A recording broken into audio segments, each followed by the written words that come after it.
آنچه کردی با پدر بینی او را. برای پدر داد نگوی طرفی زنک جان عروس جان خرمت ششلیک برگه ششلیک میاری ساموسه برگه ساموسهش میاری شطاریش نگه خلطه در چوتکات کنه میاری رفته دروازه شدن این پره کرده دید که آی مادر خدا خواهد پادشاه بشه پدر کنه نمیاری شما دنیا قدشمند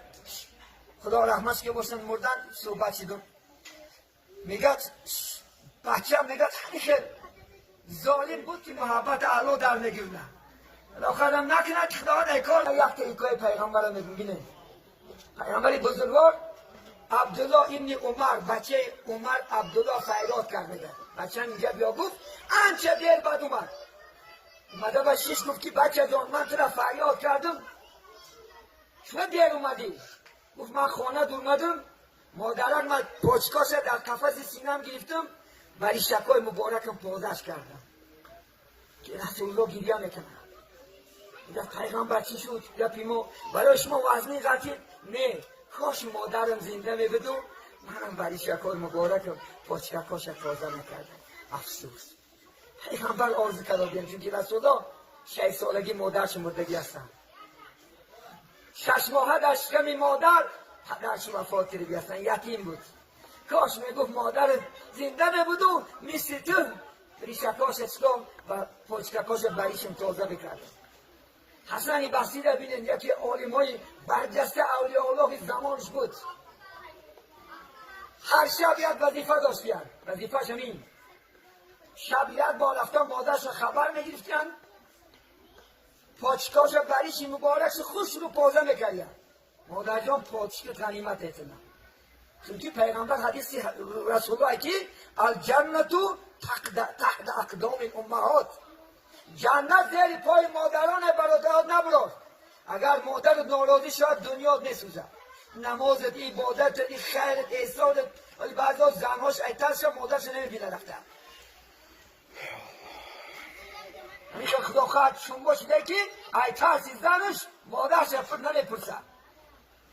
از ترسی زنش مادرش پدرش خبر نمیگیره خدا خواهد پدر از بچه که میکشید همون حضرت نگد هر شب همین بود یک شب خانش مهمان اومد نگد حسن بصری رحمت الله علیه با مهمانان آواره شد نگد شب نگد بیوقت برفته دروازه شدن این پره کرده دید که مادرش خوابه دیش طاقت نکرد میگه سه که دور ندو فولپش بالا کرد میگه بریشاش پاچکاش پوزه کرد و برمدشش سحر دیدنش میگه از ریشاش یک صحابه شاگردش خواب دید میگه در خوابش هر یک تاری موش نفشتاف اومده برمد این گفت برای چی؟ گفت حضرت گفت میشد در خواب دیدیم تمام ریش شما فرشتاف اومد این همون خدمتی که برای من مادر میکنیم از دعای مادر خدا خواهد پادشاه میشه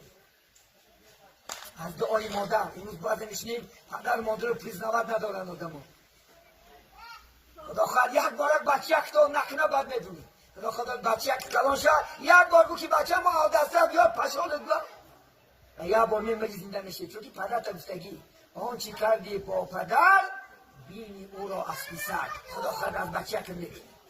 این جهان کو از فعل ما ندا باز می آید سوی ما عکس صدا خدا خواهد 20 سال بعد 15 سال بعد خدا خواهد عکسای صدا که امروز برای پدر داد میگوید طرفی زنک جان عروس جان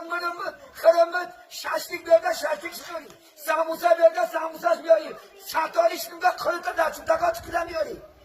پدرتینه نمیاری شما مادرتینه نمیاری یک زن در این دنیا قدشمند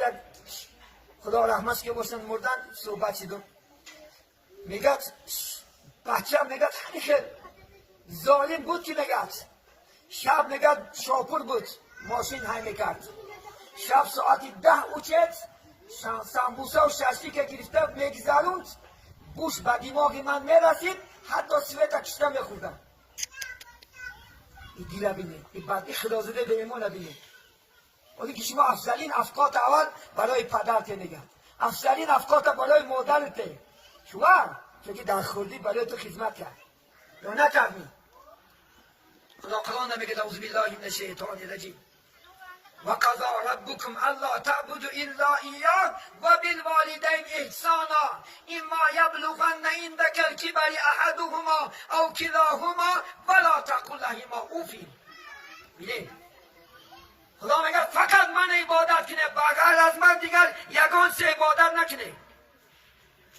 ما شما مزار عبادت داریم، چوب عبادت داریم، علاب عبادت داریم. خانه جای شما عروس هم میارن در دیدی علاب گیر به حرام است و شرک است. یکی در نیکا هر هنر رو میکنه شما سوزن بزدیمش بش این شرکه نه و چیه به سوزن که این سوزن همون بولش نشید چی اگر در کنه نداره و سوزن متبر نشه و سوزن که در تاج زد این عقل رو بینه کنی علاب گیرون کنی که عروس چار در نوید را چی؟ خدا خدا در 10 سکند به جمعت میشه یک علاب پرستی خدا زده اینه 70 سال علاب ساعت 3 خسته میگن علاب میکنن طاعت میکنن عبادت میکنن ایره حاجر میپرسن 70 سال و میگه به یرز یک دستمت خونچی همین دست میتخیلی دستش میسوزن لعنت بر تو میگه خدا و من تا 70 سال عذاب کشه ساعت 3 خسته علابت کنم نوادیشت کنم تو بجای من نگه داشتن تو بان من میسوزنی من نفرت کردم من رو به خدای عالم آوردم. یه عقل در کار اسلام دهید این همش شرک است. آدم کافر میشد اگر همه اعتقاد کنی که چی بدست من یک بدون که برای چه علا نکنن و این محبت چه در نگیون است این محبت علا در نگیونه علا خودم نکند خدا در کار مونه در بگرد یا این دفته علا نتکیه کو بد خدا خواهد علا سوزد یک بار کودید که ندو تکیه با الله کن. الله هست نگهبانی ما شما